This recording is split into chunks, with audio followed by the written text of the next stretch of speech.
Morning, everyone. I wanted to go over a few things in case I missed some and redo some of the other things. We'll be talking about my recumbent electric trike today that I custom built. This is my most recent build. I started this a year and a half ago, and trying to get various parts and everything took quite a bit of time and had a couple difficulties, but anyhow, this is a 2017 Catrike 700, and I've totally customized it. It's got 16-inch front wheels and a 20-inch back wheel, 349 on the front and 406 on the back. The rims are extra wide. It's a BMX rim. It's I think it's about 41, 42 millimeters wide on the back. That really helps support the tire because on a trike, recumbent trike, you're side loading the wheels and rim, everything's being pulled to the side. So I feel like a wider rim helps support the tire and helps it corner a lot better. And then plus it's lower center of the gravity. I have approximately, I would say, 3.5 inches of ground clearance to the top of the bottom of the idler to the ground. And same with the rim. These are from Mr. Recumbent in Australia. He has these 37, 38 millimeter wide rims, which I like, and that's they're called the True Blues. And I'm also running his tires on the front. Simply because it's one of the few wider tires that you can get in the 349. And I am a big fan of the wider tires. I would say 40 millimeter to 2.5 inches seem to be about the sweet spot in my opinion, especially for the electric bikes. Like I said, everybody's got a different viewpoint and what they want, what they need. So I'm just speaking about my experience and my personal setup. On the front, I'm running a tri-sled velomobile chainring. That's an 80 tooth, and that's to compensate for the 20-inch wheels, so you can still pedal at a high speed if so desired. I also have a Answer BMX crank. It's actually like made for children. Because I prefer running the short crank. Once again, because it's electric, you don't have to worry about pedaling and moving yourself so hard. So a shorter crank is much more comfortable on the legs and knee bend, and with the electric, you still get around just fine, and it's no problem. You've got the Shimano XTR pedals. The cranks, back to the cranks, these are 100 millimeter long. I've had anywhere from 100 to 220 millimeter cranks in my times when I used to race and care about performance and experimenting. So I've had lots of various crank lengths. And on the recumbent electric versions, I prefer the shorter cranks. So much more comfortable and easier to spin around. Let's see, the hubs are Hope Pro 4, Pro 3, where the Pro 2 will fit just fine. You'll have to cut down a little bit of the axle, the Catrike axle, just about 4 millimeters or so, because they're a little bit narrower. But they mount up, other than that, they mount straight on. Over here we have the Hadley hubs, which I think have a little bit better bearings, and I like them when I'm pedaling. So about any downhill 20 millimeter hub will work. You may or may not have to modify the axles and cut them down just a few millimeters off of one side. So I can show you over here, this is a normal Catrike axle here. See if we can get the camera, and then you just take a few millimeters off either side. One side will be sufficient, about 4 millimeters, and then they bolt straight on. So that's that. While I'm over here at the workbench, these are for the hub drive. It puts more stress on the dropouts, so I had these custom made. This is my prototype that I made, and this is the one that was actually made, so that they're made for left and right, and they fit inside the dropouts. And over here we have it on the machine, the bike, and you can see how they bolt on, and then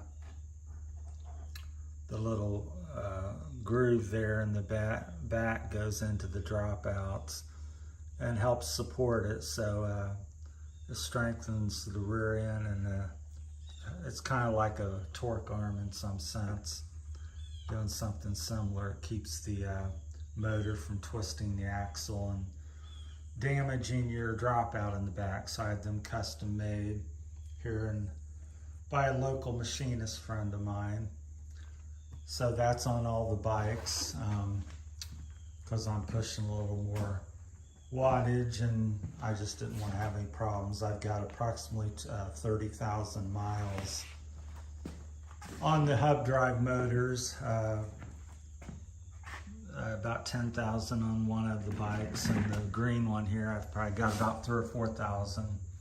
This is a 72 volt battery setup, and you can see I got it zip tie. I used zip ties and went from the bracing on the 700. Has two braces, a lower and upper brace, and I just simply zip tied that between the two braces because this particular battery happens to fit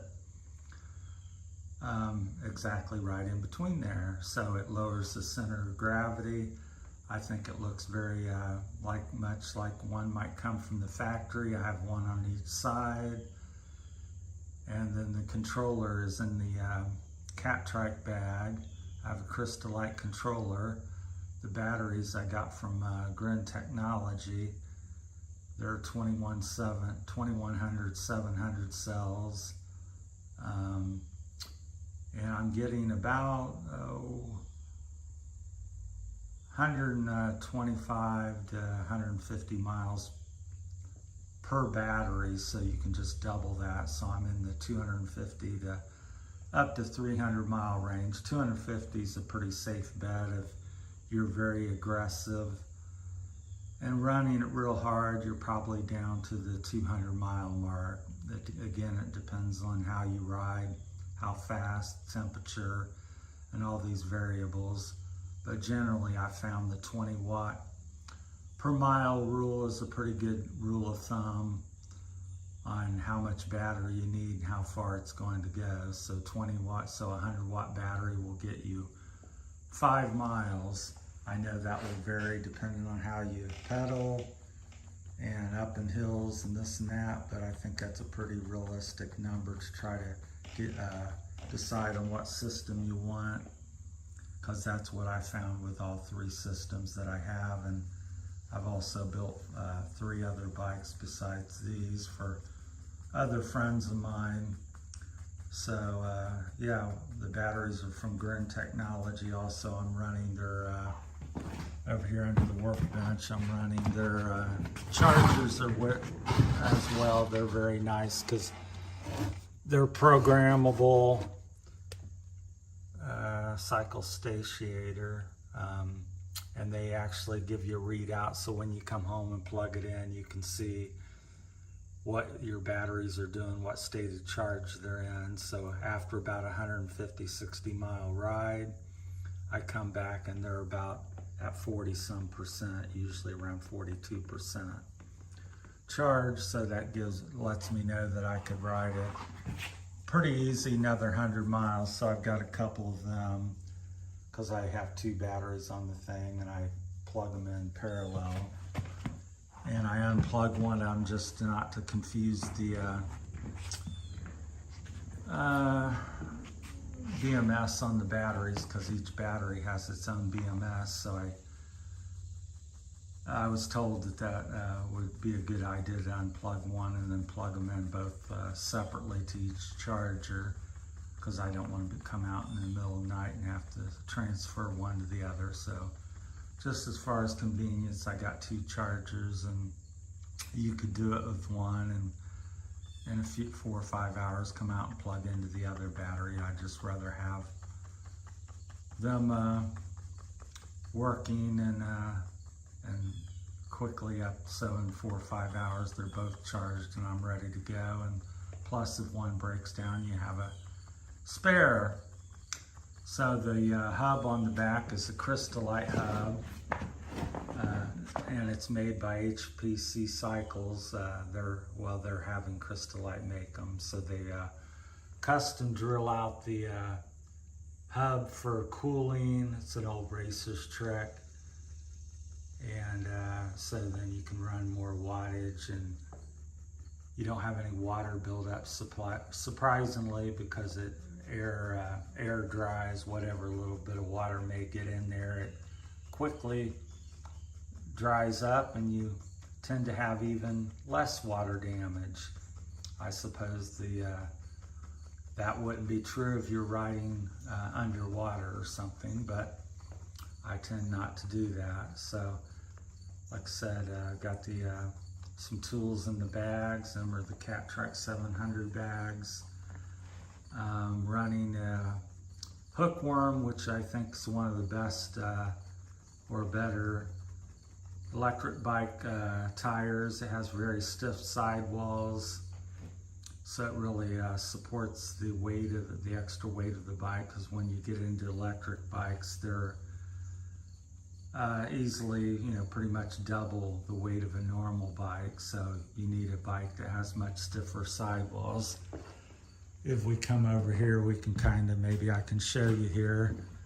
These are the True Blue round tires, and the sidewalls are pretty pliable. I've got over 200 tires, and the Maxxis hookworm here, you can barely move them. They're made for BMX, so I would say they're at least twice as thick and stiff, and that also helps with flats and stuff. They're very durable. I have yet to flat one in 30,000 miles. Not to say they can't be flatted, and here's the scorcher, and again, the sidewall's fairly thin. They're a racing tire, and same with the True Blues. They're both made down in, one's, I think the Scorcher's made in China. No, the True Blue's made in China and the Scorcher's made in Taiwan. And I got the Avid BB 5s or 7s, I can't recall. They're both very similar on the front with 160 rotors. This bike's also, it's got a kill switch, and it's got the mirrors on the back there. I've got it's made in Germany, a Lupine light that I bought. It's probably about 10, 15 years old now. It's pumping out like 80 watts. I think it's around 2,000 lumens. Then I have little nogs on the back here, which light up, and you can make them blink. So that's my things. If I'm out early or late in the day, I put them on. The other light's extremely bright, and the battery on the water bottle cage there is for the front headlight. So it's pretty nice setup, and it's like I said, it's my 8th pick. You can see where they're plugged in. The batteries are plugged in. The left one there, and then the right one, although they both say L on them. The fender here is off of a KMX trike, so you can get them from any dealer that sells KMX, and I suppose they're on the internet. But that's where that's from. This is the other side. Also, there's my computer on the front. I did have wireless, but I found a lot of issues with the wireless getting interfered and in and out, and not functioning that smoothly. So I went back to the wired. It's running off my front wheel. I got a 9-speed chain on there. And I also, on the back, I have a DNP freewheel. It's 1134 spread, but this is again electric. So what I find with electric is you don't need as much gearing, in my opinion. At least most people, unless you're maybe touring and carrying a big load, or you're living in a mountainous area. But here in Ohio, the single-speed electric bike pretty much can go. I've never had a hill that I can't go up fairly easily. And so I just have it in the fixed gear, so to speak. I keep it in the 11 and then the 82 with a 406 rear wheel. And I can pretty much pedal at any speed you care to go, whether it's 5 or more. And so I really don't miss the gearing. Now, if you have more of a low-powered system, or you're going to be off-roading and going up some big hills off-road, then maybe more gearing or a mid-drive system would be something better.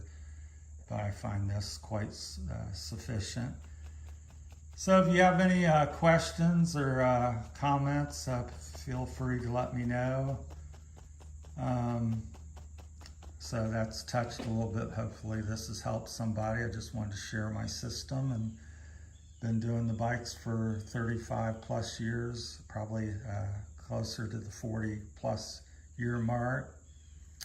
I've mountain biked and road raced, mountain bike raced, and mainly just spirited ride, and got probably 200,000 miles on my legs from pedaling. Sorry about the camera work. I get talking and pointing it in some other direction, but so this is my latest build, greatest build, and so it's got the longest range, and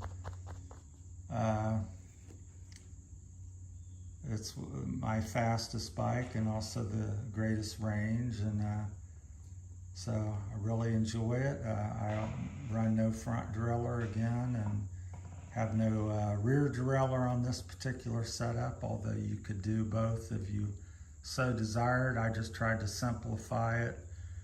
After all, I've got electric, and I want take full advantage of it, and I find that it creates less problems not having gears and stuff, sticks or going out of adjustment, or chain jamming up. That's also the part of the advantage of the hub drive over the mid drive is it's independent, and it just drives the rear wheels. So if you don't want to pedal, or your chain breaks, or your whatever happens, derailleur falls off,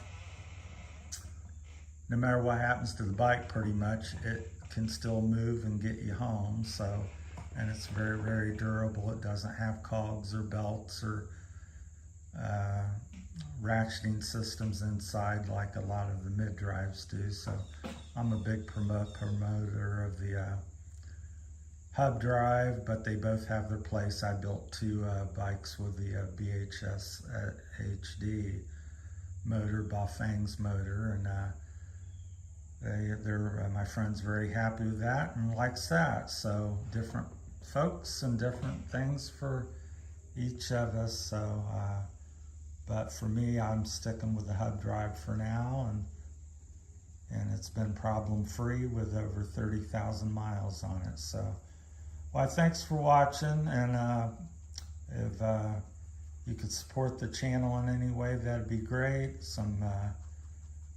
Subscribe, comment, share.